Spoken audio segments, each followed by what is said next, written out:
Assalamualaikum warahmatullahi wabarakatuh. Perkenalkan, nama saya Siti Nurjana, NIM E20100662. Kali ini saya akan mereview materi pertemuan 12 mata kuliah Hukum Administrasi Negara. Pada pertemuan kali ini, kami diminta untuk mereview resume yang telah dibuat oleh rekan kami. Kali ini saya akan mereview resume yang telah dibuat oleh rekan saya yang bernama Alia Sanaya Ulfa dengan judul buku Hukum Administrasi Negara Sektoral karya Harsanto Nursadi, bab 3 tentang aparat pemerintahan oleh Dali Erni, Trihayati, dan Sri Mamuji. Pada bab ini telah dibahas mengenai 1. Aparat pemerintahan. Aparat adalah alat kelengkapan negara meliputi kelembagaan, ketatalaksanaan, dan kepegawaian yang mempunyai tanggung jawab melaksanakan roda pemerintahan sehari-hari.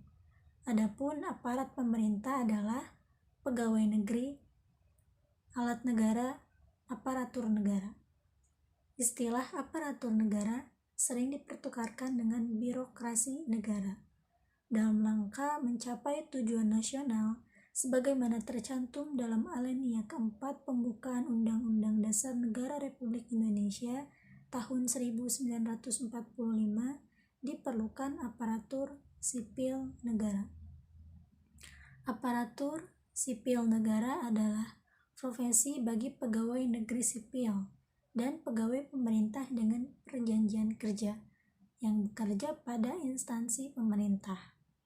Pegawai aparatur sipil negara diserahi tugas untuk melaksanakan 1. Tugas pelayanan publik, 2. Tugas pemerintahan, 3. Tugas pembangunan tertentu.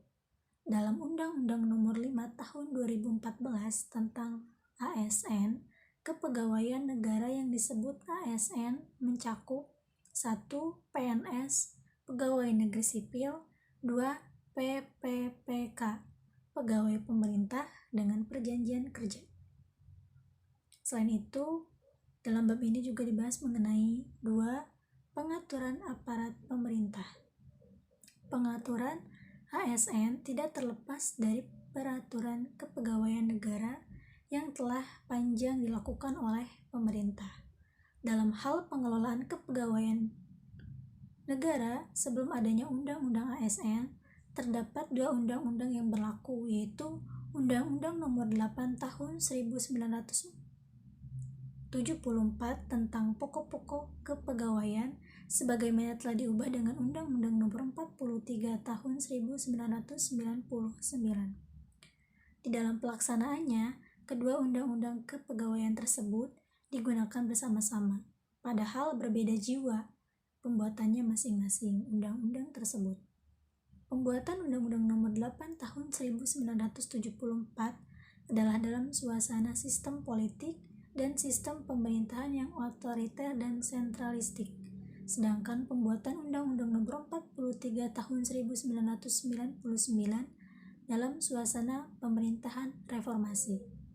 Undang-Undang Nomor 43 Tahun 1999 sifatnya merevisi dan bukan menghapus Undang-Undang Nomor 8 Tahun 1974. Keberadaan Undang-Undang ASN sebagai pengganti dan mencabut Undang-Undang Pokok-pokok Kepegawaian sebelumnya diperuntukkan untuk meningkatkan 1. Efektivitas pelaksanaan tugas pemerintahan dan pembangunan, 2. Independensi PNS dari tekanan politik, 3. Profesionalisme birokrasi, 4. Kompetensi aparatur, 5. Kinerja PNS, 6. Kapasitas kelembagaan bidang SDM aparatur, 7. Integritas birokrasi, 8. Kesejahteraan PNS, 9. Kualitas pelayanan publik, serta 10. Pembinaan dan pengawasan. 3. Kewenangan aparat pemerintah. Pengelolaan ASN untuk menghasilkan pegawai ASN yang profesional memiliki nilai dasar, etika profesi, bebas dari intervensi politik, dan bersih dari KKN. Presiden sebagai pemegang kekuasaan tertinggi pembina ASN dapat mendelegasikan kewenangan menetapkan pengangkatan, pemindahan, dan pemberhentian pejabat selain pejabat pemimpin tinggi utama, madya, serta fungsional keahlian utama kepada 1. Menteri dan Kementerian, 2. Pimpinan lembaga di LPNK, 3. Sekretaris Jenderal di Sekretariat Lembaga Negara dan Lembaga Non-Struktural, 4. Gubernur di provinsi, 5. Bupati atau wali kota di kabupaten kota. 4. Kelembagaan. Di antaranya, 1. Kementerian Pendayagunaan Aparatur Negara dan Reformasi Birokrasi, PAN-RB, 2. Komisi Aparatur Sipil Negara atau KASN, 3. Lembaga Administrasi Negara atau LAN, 4. Badan Kepegawaian Negara atau BKN. 5. Kewajiban dan hak. ASN dalam hal ini adalah pegawai. ASN mempunyai hak dan kewajiban setiap diri pegawai. Dalam hal kewajiban terdapat 8 kewajiban yang harus dipatuhi dan terdapat 5 hak bagi PNS dan bagi PPPK terdapat 4 hak. Perbedaan hak ada pada hak jaminan pensiun dan jaminan hari tua yang tidak dimiliki oleh PPPK. 6. Kedudukan, fungsi, dan peran. Pegawai ASN berkedudukan sebagai unsur aparatur negara yang melaksanakan kebijakan yang ditetapkan oleh pemimpin instansi pemerintah serta harus bebas dari pengaruh dan intervensi semua golongan dan partai politik. Pendapat penulis mengenai resume tersebut adalah dalam bab 3 ini yakni mengenai aparatur negara, penulis mengatakan bahwa dengan disahkannya Undang-Undang Nomor 5 Tahun 2014 tentang aparatur sipil negara harus berdasarkan prinsip sistem merit, yakni sebuah proses mempromosikan dan merekrut pegawai pemerintah yang berdasarkan pada kemampuan, kualitas, serta kompetensi yang dimiliki untuk melakukan pekerjaan, bukan pada koneksi politik. Meskipun secara dasolen mengenai aparat pemerintah ini mengharuskan untuk berdasar kepada merit system, tetapi pada kenyataannya dalam hal merekrut pegawai pemerintah ini masih memandang kasta dari seorang pelamar dan tergantung pada koneksi politik yang dimiliki seorang pelamar atau orang dalam.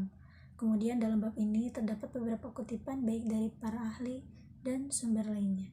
Sekian review dari saya, kurang lebihnya mohon maaf. Wassalamualaikum warahmatullahi wabarakatuh.